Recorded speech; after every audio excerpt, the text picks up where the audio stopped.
1812. Russia. 450,000 French soldiers are freezing to death.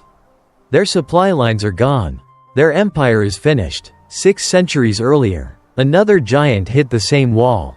1227. Genghis Khan dies, leaving the world's largest empire on the brink.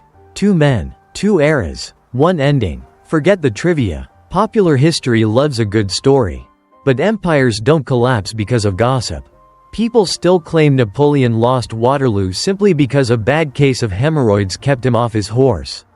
You'll hear dramatized legends of Genghis Khan being assassinated by a captive princess, or personally launching plague-ridden corpses into the city of Kaffa, even though that siege actually happened in 1346. More than a century after his death. Macro history is colder than bedroom gossip. It's calculated. These giants weren't killed by swords or bullets. They were murdered by math. Specifically, a concept called the friction of distance. They expanded fast, but they eventually hit a hard physical limit: logistics. The cost of maintaining their massive administration simply outpaced any resources they could possibly extract.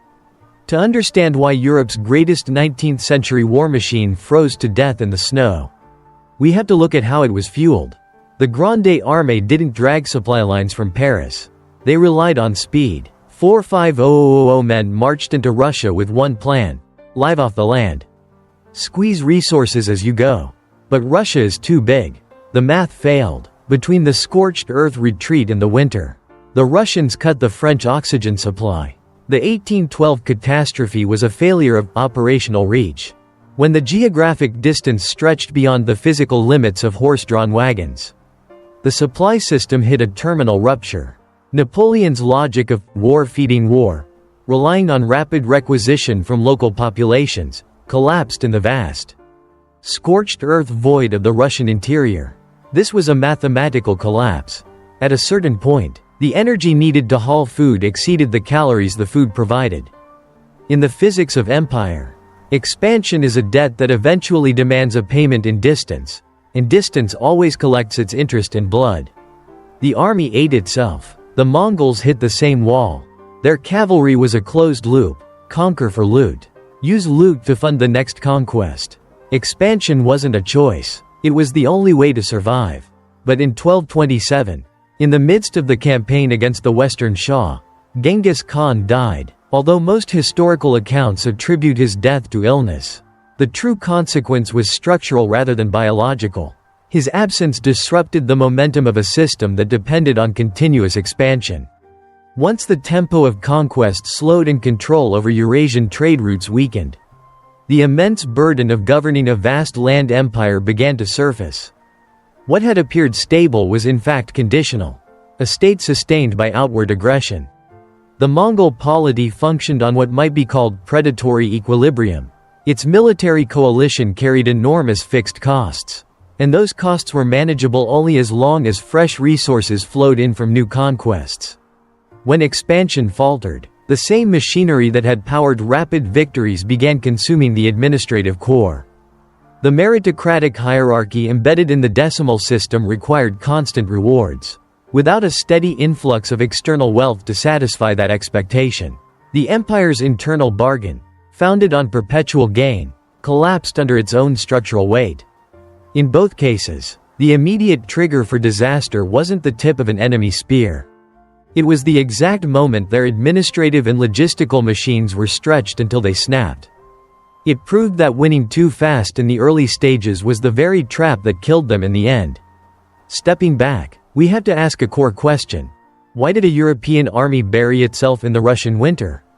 And why did steppe cavalry push themselves toward impassable boundaries? The answer doesn't lie in pure ambition or blind leadership. It lies in the balance sheet. Both empires drove themselves to the brink of collapse because they tried to weaponize their militaries to manipulate macroeconomics. For the French Empire, the 1812 logistical nightmare wasn't a random whim. It was a structural mandate born from the 1806 Berlin Decree. To defeat Britain, Napoleon established the Continental System, a massive, desperate attempt to blockade all European trade. But to enforce a continent-wide embargo, he had to physically control every port and coastline. when Russia refused to comply. The French military machine was forced to advance just to protect the economic structure it had created. The Mongol Empire operated a similar engine of economic coercion, but in reverse. Instead of using armies to choke off trade, they used violence to monopolize and siphon the resources of the Eurasian network. Controlling trade routes and securing a constant influx of loot wasn't a side bonus. It was the only blood supply keeping their massive military coalition alive. Despite seeming opposite, one freezing trade, the other draining it, both systems hit the exact same fatal flaw. They turned their armies into tools of economic extortion against their vassal states. Maintaining that extortion across an ever-expanding landmass generated massive administrative friction. Vassals choked by these policies naturally generated systemic resistance. They couldn't stop. Halting expansion meant their macroeconomies would implode from the inside out. They had to keep pushing forward until the military machine finally cracked under the sheer weight of its own supply chains. Stepping back even further, long before these empires resorted to brute force economic blockades, they tried to solve their massive scaling problem with pen and paper. When borders expand relentlessly, leaving a permanent garrison of soldiers in every single conquered city becomes mathematically impossible. The sheer cost of maintaining that much infantry would bankrupt the state overnight. They needed a tool far cheaper and more efficient than physical violence. That is exactly when the law transformed into a technocratic weapon designed to solve the scaling paradox. So instead of relying solely on physical coercion, Napoleon and Genghis Khan shifted toward institutional standardization. Law became a cheaper, more scalable instrument of control than the sword. The Napoleonic Code and the Great Yassa were not merely legal reforms. They were administrative operating systems engineered to reduce transaction costs and enforce a universal lens over diverse populations. Attempting to achieve governance through bureaucratic autopilot. Complexity is the silent tax of conquest, the more diverse the subjects. The heavier the administrative friction required to keep the illusion of unity alive. In 1804, Napoleon issued the Civil Code. More than 6 centuries earlier, the Mongol Empire established a strict judicial framework under the Great Yassa. While modern history often romanticizes these legal documents as towering cultural milestones, their core nature was rooted in ruthless systemic calculation. They functioned purely as technocratic tools, engineered with a single overarching purpose: to standardize the process of ruling and drastically reduce transaction costs across a colossal, unwieldy landmass. By forcing a single legal framework onto dozens of vastly different ethnic groups, these rulers hoped to govern their empires on a kind of administrative autopilot. From Spanish peasants to German craftsmen, or from nomadic tribal leaders to Central Asian city dwellers, everyone was expected to operate under one universal lens. This homogenization was supposed to eliminate daily friction, allowing the central bureaucracy to collect taxes, draft soldiers, and extract resources without deploying a regiment every time someone objected. But this is exactly where the fatal pressure began to build. Legal documents cannot erase massive geographic barriers or deep-seated ethnic resistance. A universal code dictated from a desk in Paris doesn't magically make distant vassal territories eager to empty their treasuries. A harsh decree issued from the steppe doesn't make conquered metropolises automatically submit without the looming physical threat of cavalry to enforce it. The desperate attempt to substitute physical armies with written laws was a symptom of exhaustion. The harder they tried to force standardization onto these wildly diverse territories, the more internal friction the entire system generated. This grinding administrative gridlock slowly drained the operational lifeblood of both empires, quietly destroying them from the inside out long before they ever shattered on the battlefield.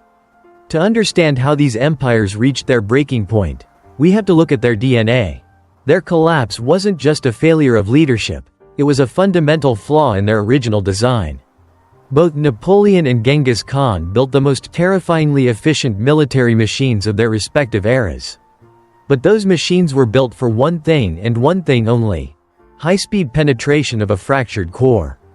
In 1206, Genghis Khan revolutionized the steppe by implementing the decimal system, organizing his army into units of tens, hundreds, and thousands. This wasn't just about math, it was a structural hack to erase ancient tribal loyalties and replace them with a meritocracy that answered only to him. 6 centuries later, Napoleon perfected the corps d'armée system, miniature, self-contained armies capable of moving independently and converging with lethal precision.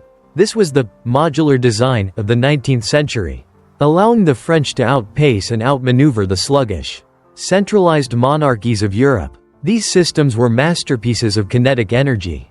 They allowed a peripheral power, a minor Corsican noble and an exiled nomad, to shatter the established rules of engagement. They thrived on speed, merit, and the ability to punch through the heart of an opponent before they could even mobilize. But here is the structural trap. These machines were built to conquer, not to hold. The decimal units of the Mongols and the independent corps of the French were optimized for a moving war. They lacked the heavy administrative ballast required for long-term occupation. When the momentum of conquest finally stalled against the geographic depth of Russia or the vastness of the Eurasian steppe, these mobile units became liabilities. They were too specialized for the offense to function as a static police force. The very meritocracy that made them unstoppable also created an inherent weakness. Without a constant flow of new victories and fresh loot to reward the talented officers at the bottom, the internal friction of the system began to skyrocket. Think of it this way: they built a machine designed to run only at 100 miles per hour. No brakes, no cooling system. It was a masterpiece of motion. But the moment the world forced them to slow down? For a system built on perpetual motion, stability is not a sanctuary, it is a terminal diagnosis. The engine didn't just stall, it ignited, and everything they built went up in smoke. The death of an empire is rarely a clean break, it is a long, agonizing readjustment of the global order. When Napoleon was finally contained at Waterloo in 1815, and when the unified Mongol administration fractured after 1227, the vacuum they left behind didn't just return the world to its previous state. It forced a permanent evolutionary leap in how modern nations operate. In Europe, Napoleon's shock to the system backfired in a way he never intended. By imposing French standards on every territory he touched, he inadvertently taught his enemies how to defeat him. The administrative efficiency of the Napoleonic Code and the spirit of the levée en masse didn't disappear with his exile to St. Helena. Instead, they were absorbed by his rivals. The fragmented German states and the Russian Empire began to adopt his bureaucratic methods to build their own centralized power. He planted the seeds of modern nationalism, a force that would eventually draw the maps of the 20th century. Across Eurasia, the legacy of the Mongol collapse was equally transformative. While the empire split into the 4 khanates, the Pax Mongolica had already done its work. For the first time, the Silk Road was a single, integrated logistical highway. They had standardized postal systems, protected trade routes, and facilitated a massive transfer of technology and medical knowledge between East and West. Even as their political control evaporated, the global connectivity they pioneered remained. They didn't just conquer territory, they created the first draft of a globalized economy. Ultimately, these two systems failed because they were designed for the frictionless vacuum of the battlefield. They were not designed for the high-friction reality of permanent governance. They were built to move. And in a world that requires staying, motion is a death sentence. Napoleon and Genghis Khan left us with one final, haunting lesson. You can outrun an army. You can outrun a king. But you can never, ever outrun the math of the space you occupy.